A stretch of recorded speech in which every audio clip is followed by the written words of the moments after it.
There is no typical day. And that's one of the things we try and prepare students for before we leave, and it certainly is something that's ingrained by the time they leave New Orleans and return here. Yeah, my experience the first year was really shocking.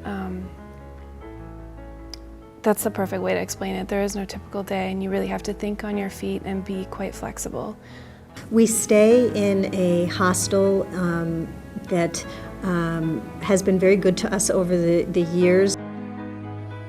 You know, we wake up, we eat breakfast as a group, we try to get ready in the hostel. You know, there's water that's running cold, and you never know when breakfast is going to get out there. And so you're already starting off on kind of uneven ground in a lot of ways, and then maybe we'll get a phone call by 9, maybe we'll get a phone call by 10.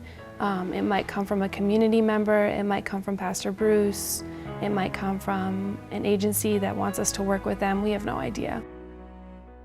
One woman called as we got into the van being picked up from the airport, and she had been in an abusive relationship and kicked out of her home and had no place to go, and had a small child. We had one of the MSW faculty and students working with her the entire time they were there, seeking shelter, helping her learn the transportation system, giving her emotional support, as well as some other students working with other people in the family while they were there around domestic violence.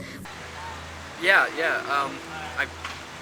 Well, in a little while, I guess we're going to go meet you. So it's you and your daughter and the person is just like your own child.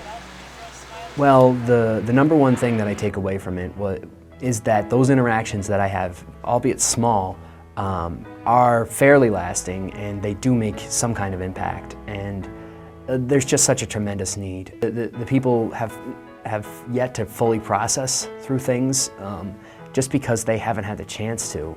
They don't have the luxury of time like many of us do. We've worked with homeless individuals. Somebody walked into his church service while we were there and put his crackdown pipe down in the middle of the floor and said, "I need help."